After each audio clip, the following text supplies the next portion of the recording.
Assalamualaikum warahmatullahi wabarakatuh. Selamat datang kembali di channel cerita horor Bendy Story.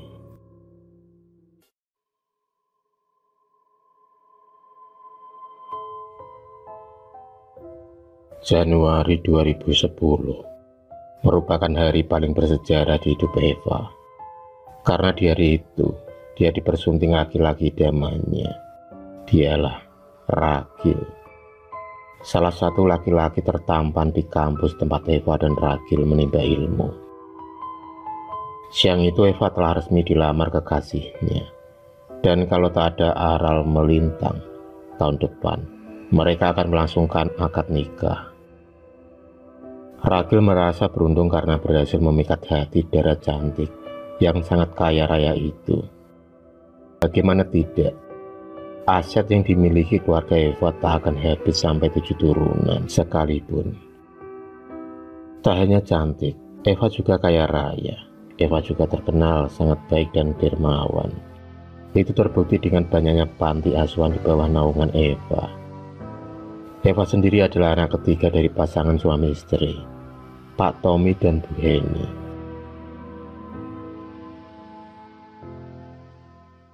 Suatu malam, Pak Tommy mendadak sakit parah. Ketiga anaknya berkumpul atas permintaan Pak Tommy. Raut kesedihan terpancar dari semua anggota keluarga, terlebih lagi pada Eva yang memang sangat dekat dengan ayahnya. Pak Tommy meminta agar semua anaknya tetap rukun setelah kepergiannya nanti. Dan di pesan terakhirnya, Pak Tommy menginginkan agar memelihara blus putih, yang mana blus itu harus dimandikan dengan kembang setaman setiap bulan purnama 3. Hal yang sering dilakukan Pak Tommy sewaktu dia masih sehat. Suara tangisan pun langsung pecah saat Pak Tommy menghembuskan nafas terakhirnya. Rasa duka yang dialami Eva dan keluarganya begitu mendalam. Eva sendiri mencoba tegar karena ada Ragil yang setia mendampinginya. Setelah 1 tahun kepergian dari Pak Tommy, Ragil pun meyakinkan Eva untuk melanjutkan hubungannya sampai ke pernikahan. Hal itu pun kemudian disambut baik oleh Bu Heni selaku ibu kandung Eva. Pihak keluarga sudah sepakat kalau Eva meneruskan perusahaan almarhum Pak Tommy, karena kedua kakaknya sudah diwarisi harta sesuai haknya masing-masing.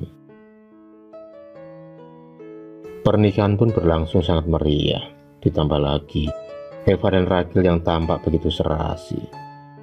Setelah menikah, Eva tinggal di rumahnya sendiri. Pernikahan mereka sangat bahagia. Hingga di bulan ketiga pernikahan, Ragil memboyong ibunya untuk tinggal satu rumah. Keputusan itu pun disetujui oleh Eva, karena di samping ibu Ragil yang sudah tua, dia juga tinggal sendirian di rumahnya.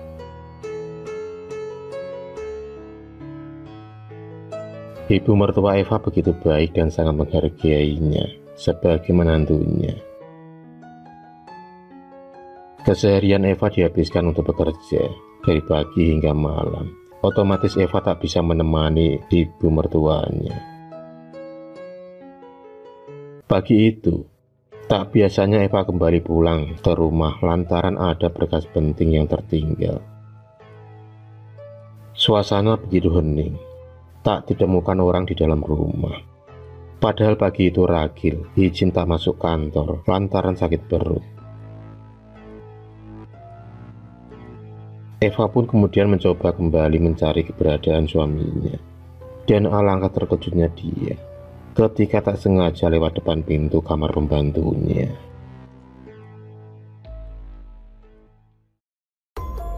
Samar-samar suara Ragil tampak jelas terdengar dari balik pintu kamar Mina. Mina sendiri adalah seorang gadis desa yang baru bekerja di rumahnya 2 bulan yang lalu. Mereka tampak saling bercengkerama, bermesraan dan saling curi pandang. Eva kemudian pergi meninggalkan kamar Mina.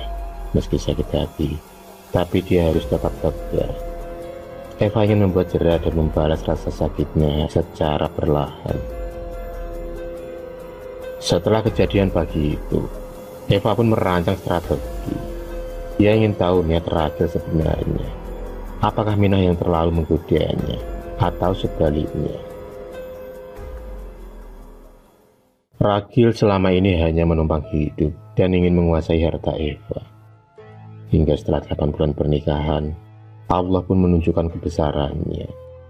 Eva dengan jelas mendengar pembicaraan ibu mertuanya bersama Rachel, di mana percakapan ibu dan anak itu ingin menguasai harta Eva.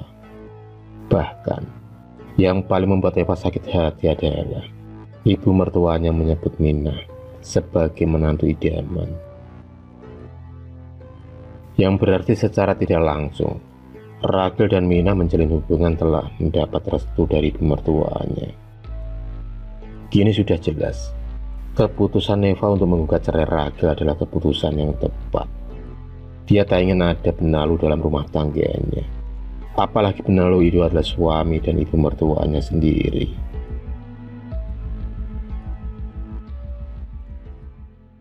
Setelah 1 tahun perceraian itu, Eva sering bermimpi buruk. Bulus putih peliharaan ayahnya tiba-tiba berubah menjadi seorang putri cantik. Dan di dalam mimpinya, almarhum Pak Tommy disiksa dan juga dijadikan tawanan oleh Ratu Bulus putih tersebut. Terlihat Pak Tommy menangis meratapi nasibnya. Dia berusaha melepaskan ikatan yang menjerat tangan dan kakinya. Tapi semua itu sia-sia belaka. Semakin Pak Tommy berontak, rantai-rantai itu malah semakin kuat melilit tubuhnya. Dan tak hanya itu, di dalam mimpi Eva juga melihat kakeknya dicambuk dengan cemeti yang berapi-api. Eva pun berteriak memanggil ayah dan juga kakeknya, hingga membuat seisi rumah dibuat kaget dengan suara Eva.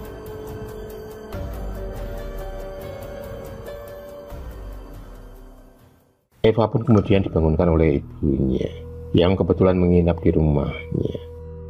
Eva pun menceritakan mimpi buruknya itu kepada Bu Heni. Sejenak Bu Heni termenung, meresapi mimpi anaknya tersebut. Dia kemudian mengambil air dan juga kembang setaman guna memandikan Bulus putih peliharaan Pak Tommy.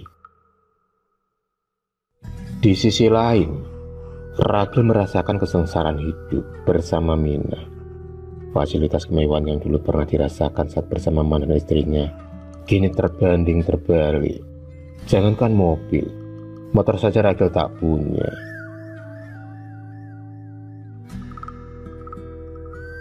Keadaan ini membuat ibunya sering nguring-nguringan. Begitu juga Minah yang selalu kesal dengan tingkah Rachel yang masih bekerja. Diam-diam kemudian Rachel mendatangi seorang dukun untuk menerawang hasil kekayaan mantan istrinya. Karena dia yakin harta yang selama ini menjadi milik keluarga Eva adalah hasil pemujaan setan. Hal itu diperkuat lantaran Rachel pernah memergoki ibu ini melakukan sebuah ritual di kamar khusus. Rachel ternyata masih menaruh dendam kepada Eva karena dia diceraikan secara tidak hormat. Setelah mengutarakan isi hatinya pada Mbah Dukun, tanpa pikir panjang lagi, Rachel pun mengajak Mbah Waji menuju ke rumah Bu Heni. Dan alangkah terkejutnya ketika Mbah Waji melihat raksasa Bulus putih yang berada di rumah tersebut. Mbah Waji kemudian menaburkan lada hitam di seluruh sudut rumah Bu Heni. Tak hanya itu, Rachel pun diminta membakar kemenyan dan dupa, juga mematahkan beberapa lilin dan menempelkan daun kelor di gapura rumah Bu Heni. Dan keesokan harinya, Bulus putih milik Pak Tommy ditemukan mati di kolamnya. Bu Heni juga mulai sakit-sakitan. Kini saatnya dia berterus terang dengan rahasia di balik kekayaannya. Dan kisah itu diawali dari kakek Eva yang telah mengabdi kepada Ratu Bulus putih. Dan atas pengabdian itu, Ratu Bulus putih pun memberi kekayaan yang tiada terbatas, asalkan selalu melakukan ritual pemujaan di setiap bulan purnama. Sangat sulit dipercaya, tapi kenyataan itu mau tak mau harus diterima Eva dan juga saudara-saudaranya. Tapi kini Bulus putih itu telah mati. Eva harus siap dengan segala konsekuensinya.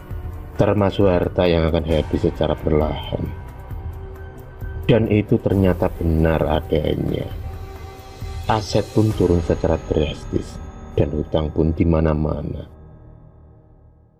Eva semakin yakin bahwa ayah dan juga kakeknya menjadi budak setan. Mereka masuk dalam tipu dayanya. Eva pun tak bisa berbuat apa-apa karena nasi telah menjadi bubur. Yang bisa dilakukan Eva saat ini adalah berdoa. Kini Eva memperkuat ajaran agama dengan masuk ke pondok pesantren, karena dengan begitu jiwanya akan lebih tenang. Di tempat lain, tampak Ragil tertawa puas dengan nasib yang dialami oleh Eva. Tapi dari semua kejadian itu, Eva malah bersyukur karena sudah terlepas dari jeratan setan.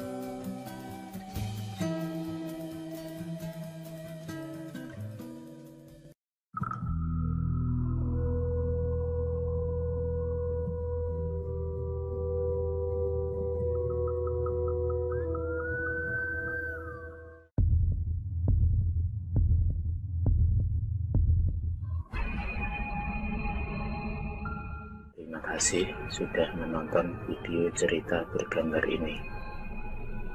Klik subscribe untuk terus mendapatkan video-video cerita bergambar selanjutnya. Semangat berkarya.